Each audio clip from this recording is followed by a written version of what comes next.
Bismillahirrahmanirrahim. Alhamdulillah wa salatu wassalamu ala rasulillah. We continue reading from the 40 principles of religion, the 40 fundamentals of the religion, Al-Arba'in fi Suddin by Imam Al-Ghazali rahimahullah. Wa nafa'ana bi'ilum fi ad-darain. Ameen, ameen, ameen. And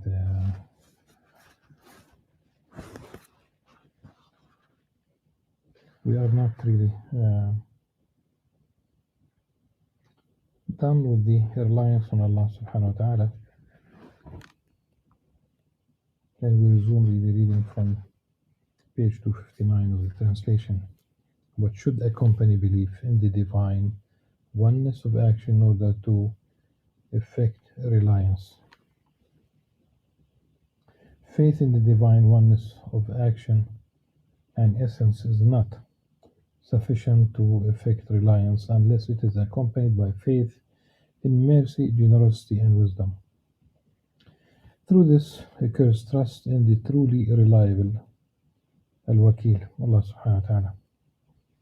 This means that you decisively believe, or it is revealed to you through insight, that if Allah subhanahu wa ta'ala were to have created everybody with the intellect of the most intelligent among them, or better yet, with the most perfect state of intelligence conceivable, and then He added to that a plethora of knowledge and wisdom, revealed to them the end result of things, made them privy to the secrets of the spiritual dimension, subtleties of wisdom, intricacies of good and bad, then commanded them to order the physical world and its spiritual dimensions, they would not be able to order it any better than it already is. Nor would it be possible for them to add to it or take away from it the wing of a mosquito. Nor would they ever succeed in sanctioning the prevention of any sickness, fault, or deficiency, nor could they change Allah's distribution of provisions, subhanahu. Lifespans, power, inability, obedience, or disobedience. Okay.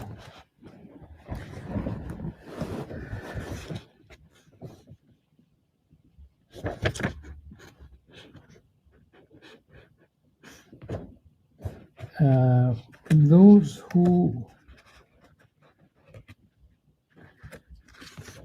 claim, for example, that life evolved from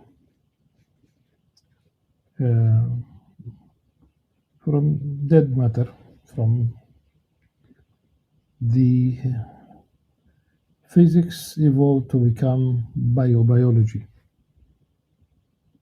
Physics developed to become alive. Those who claim through the theory of evolution that we have evolved.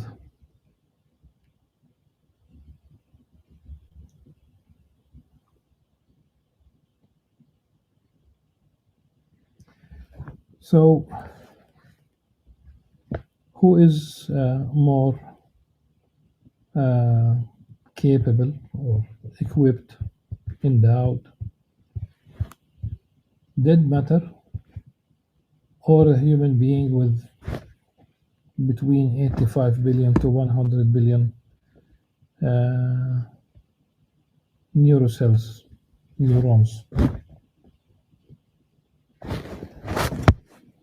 We should say that the human being is more capable. But thus far, and there is an organization, a society, let's say, of scientists, of biologists, who have been trying. The aim of this society of scientists is to create a living cell, and it has been around for some 70 years, and they were not able to even get close, so they will not be able to add, to create, to add, or remove even anything from this universe. And the Arabic version, of course, is extremely beautiful because this is really an allusion to something that Imam Ghazali is famous for, because in Arabic is لما دبروه بأحسن مما هو عليه. And the origin elsewhere, Imam Ghazali wrote in the original كتاب التوحيد والتوكل, in the إحياء علوم الدين, he wrote وليس في الإمكان أصلا أحسن منه ولا أتم ولا أكمل. And it became famous, ليس في الإمكان أبدع مما كان.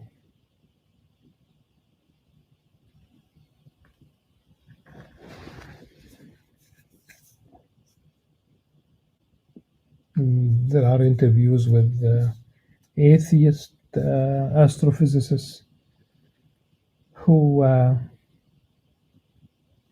say that this universe, that the universe is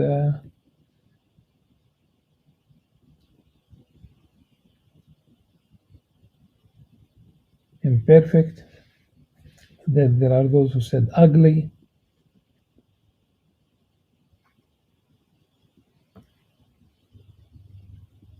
All this beauty in the universe,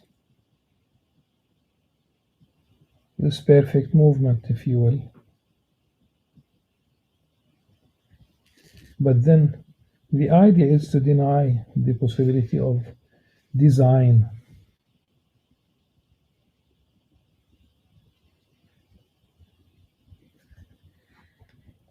And of course, Allah subhanahu wa ta'ala is the creator, and there are theories that attempt to explain existence through intelligent design, which is definitely better than evolution. But Allah subhanahu wa ta'ala is the creator, and He created us in the best form, in the best fashion. وَلَقَدْ خَلَقْنَا الْإِنسَانَ فِي أَحْسَنِ تَقْوِيمٍ, in the best possible fashion. Human being is created. Now, some people are tested with a disease, with something that happens during pregnancy, and it is said here that they cannot basically address the disease, or people are tested.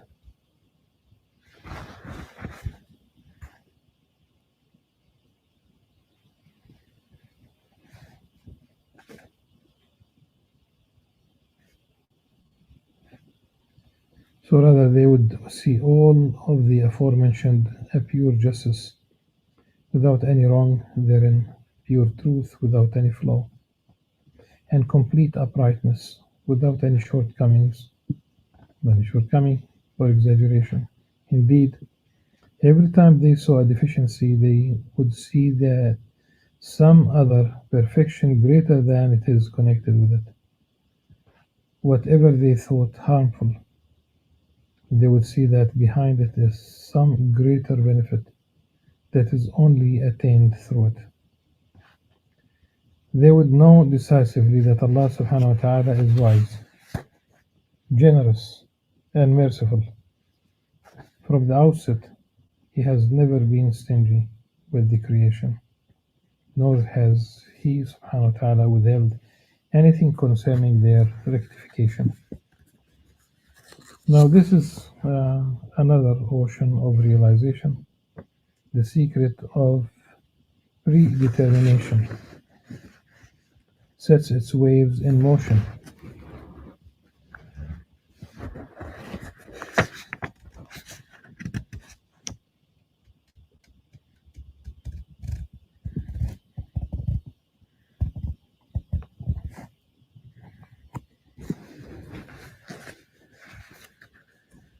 And Al-Qadr,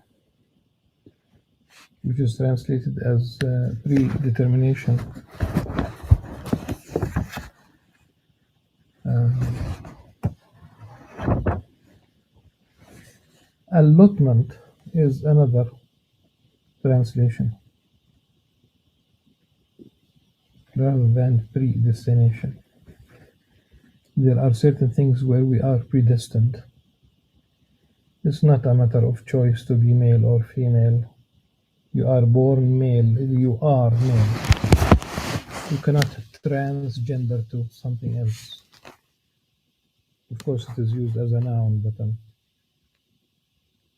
you cannot transgender into something else. You are born a female, you are a female. Now we have more than 100 categories.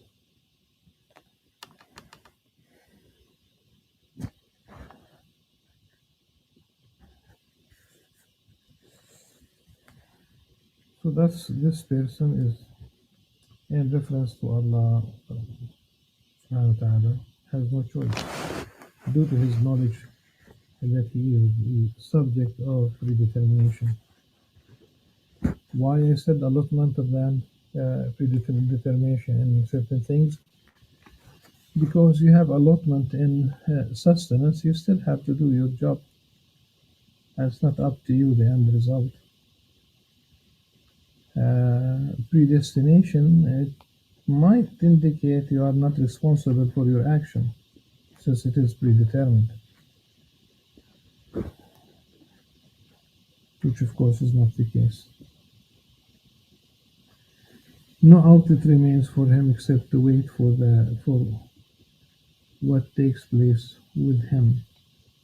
This station precludes supplication and request, whereas supplication is not precluded in the second or first stations.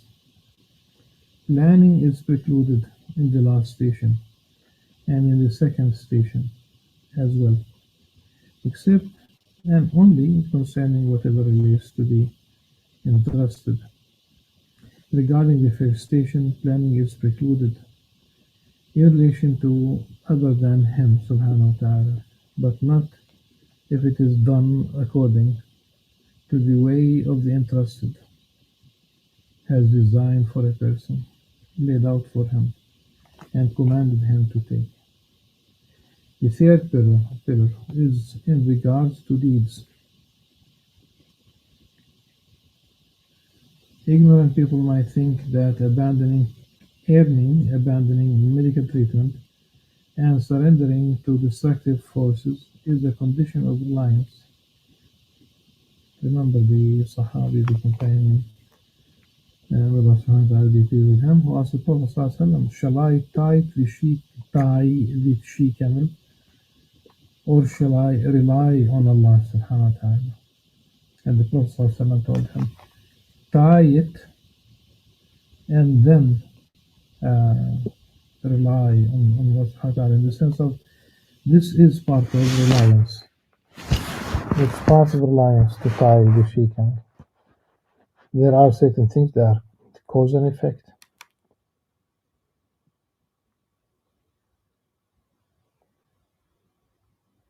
You don't put a sack of seeds that you should really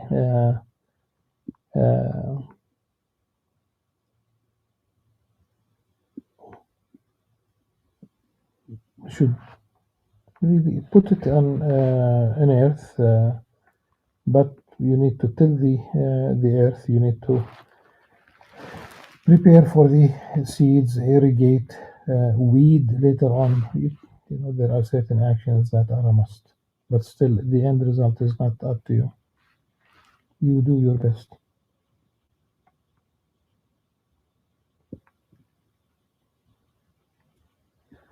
So this is incorrect because sacred law prohibits it. The sacred law has praised reliance and encouraged it. So how could it include the forbidden? The reality is that the slave's efforts should not exceed four things: acquiring a benefit that is currently absent, preserving one that is present, repelling harm so that it does not occur, or removing harm so that it is eliminated.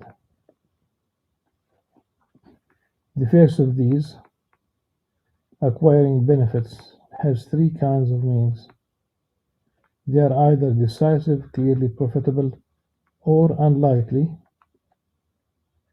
As for the decisive, an example of it is that a person's hand does not reach for food, despite the person being hungry. He says, "This is effort, and I am one who relies."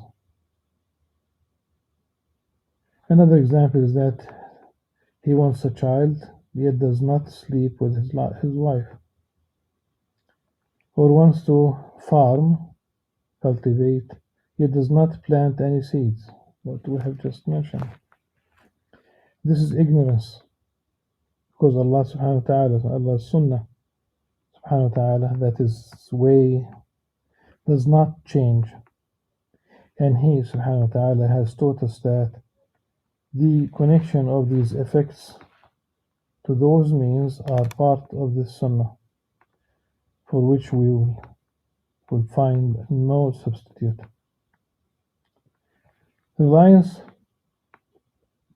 within this decisive means is by two things. The first of them is knowing that the hand, the food, the seed, the ability to take, and everything else are from Allah subhanahu wa ta'ala. حقيقة التوحيد أن نرى كل شيء أن ترى كل شيء من الله عز وجل.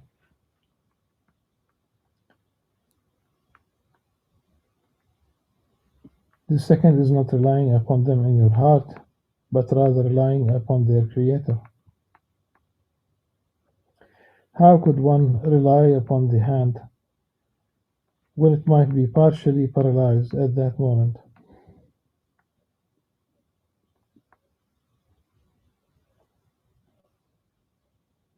Or the food when it might be destroyed? This is the realization of your statement. There is no power or force except through Allah subhanahu wa ta'ala. لا حول ولا قوة إلا بالله العلي العظيم. لا حول ولا قوة إلا بالله. The power is movement, and the force is ability. If this is your state, then you are relying upon Allah subhanahu wa ta'ala, even as you exert effort.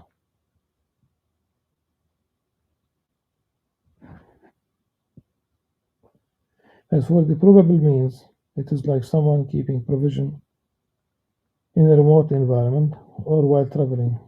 Abandoning it is not a condition of reliance. Rather, it is the way of the predecessors. Indeed, or instead, rather,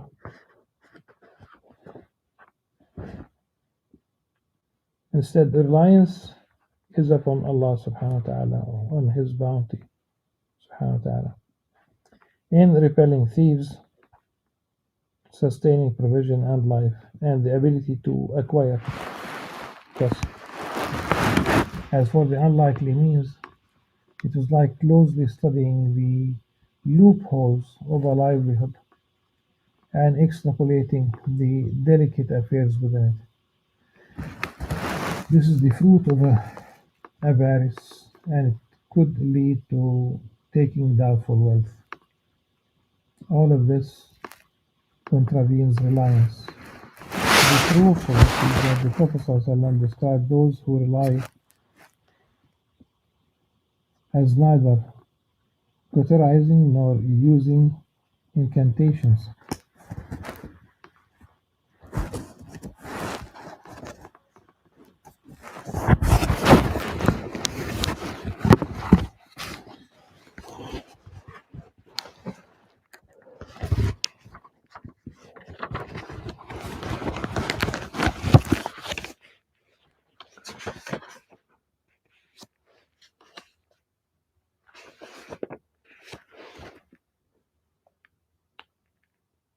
So the text of the hadith, and it's narrated by Al-Bukhari, the Prophet ﷺ described those who have reliance on Allah subhanahu wa ta'ala, لا يكتوون ولا يسترقون.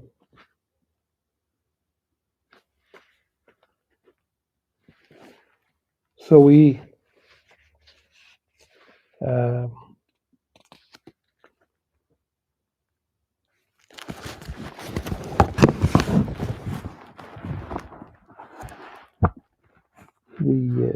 the paragraph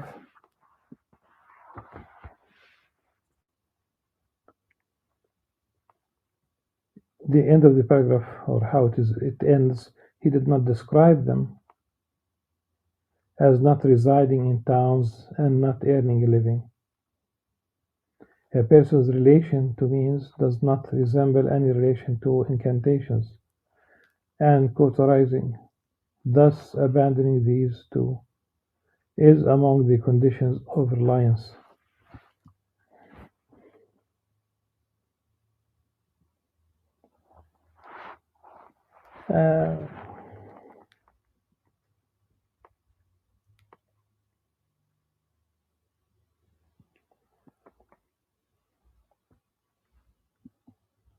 The second kind of planning with regard to means is saving. Someone who practices reliance inherits wealth and saves it for a year or more. His reliance is nullified. Whereas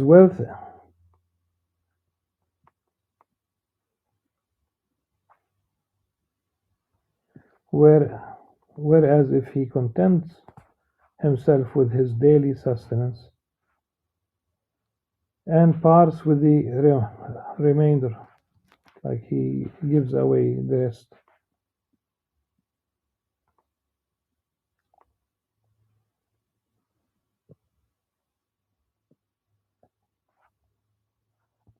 then his reliance is complete. According to Sahl al-Tustari, if he saves for 40 days, his reliance is nullified, and he does not attain the praiseworthy station that is promised to those who practice reliance. According to Al-Khawwas,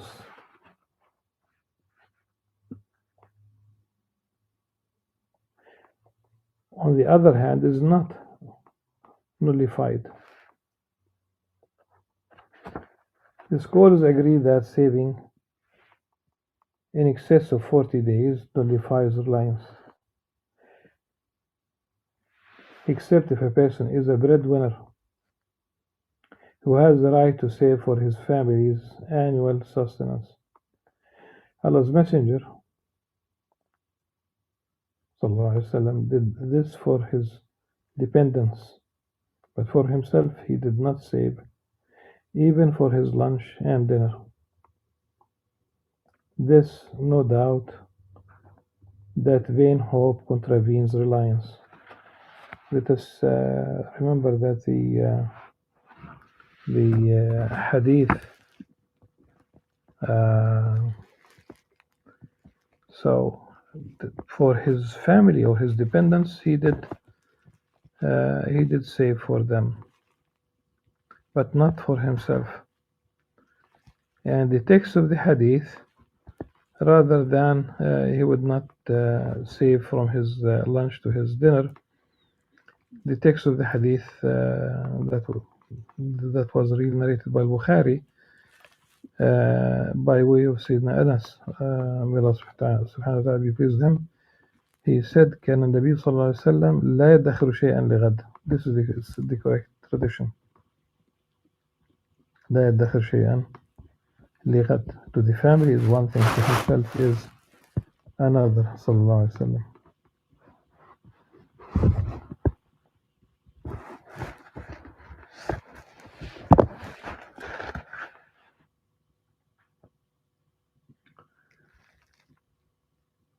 Whenever the period of saving decreases, the level of reliance is higher.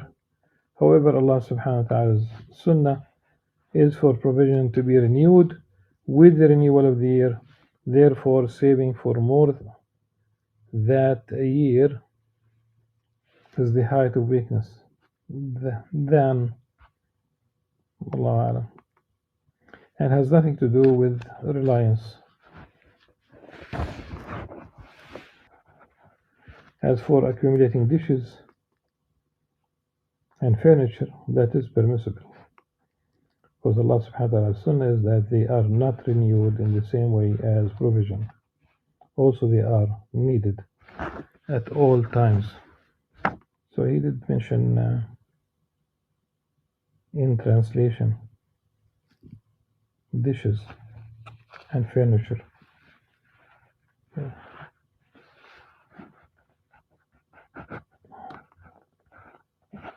I mean, al-kuz is almost like a cup, a container for water, if you will. So I will read from the beginning of the paragraph again. As for accumulating dishes and furniture, so accumulating cups and furniture, kitchenware, if you'd like to make it a little bit more general, but it's definitely not dishes per se, wallahu alam.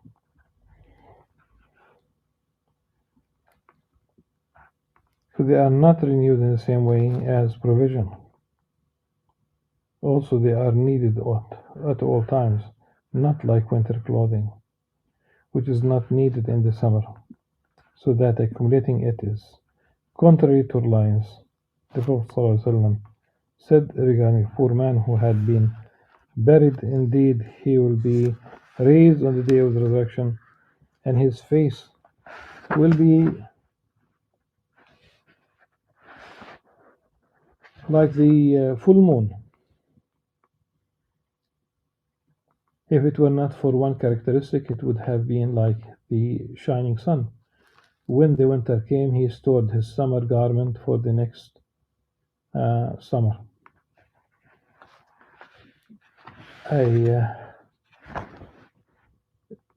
Imam Al-Iraqi, in his takhrij, in his verification of the hadith, the traditions of the prophetic traditions in Ihya Ulumuddin, he said, "Lam ajid lahu aslan."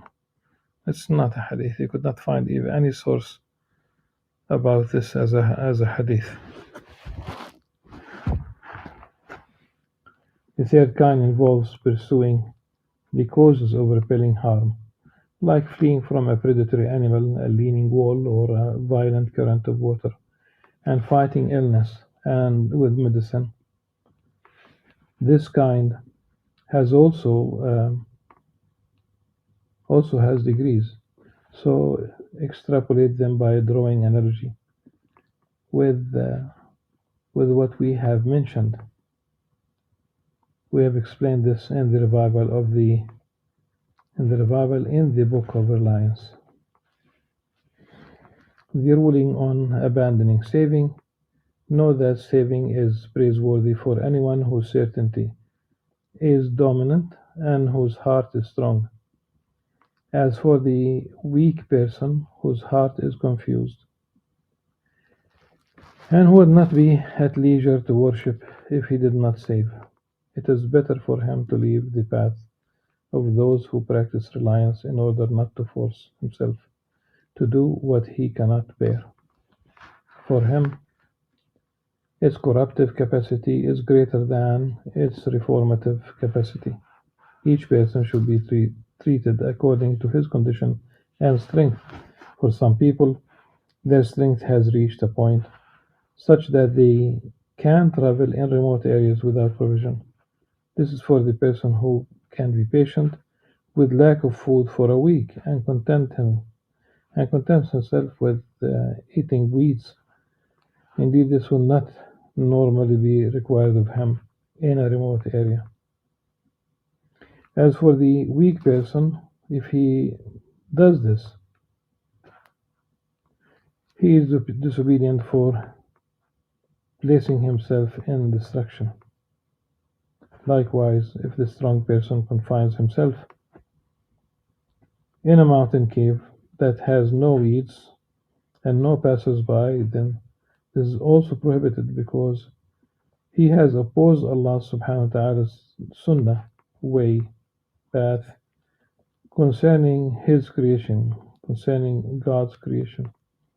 This is permissible for him in remote areas only, because Allah's sunnah is that remote areas are never void of weeds, and people might pass by them.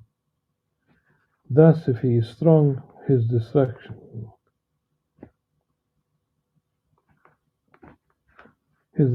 would be very rare,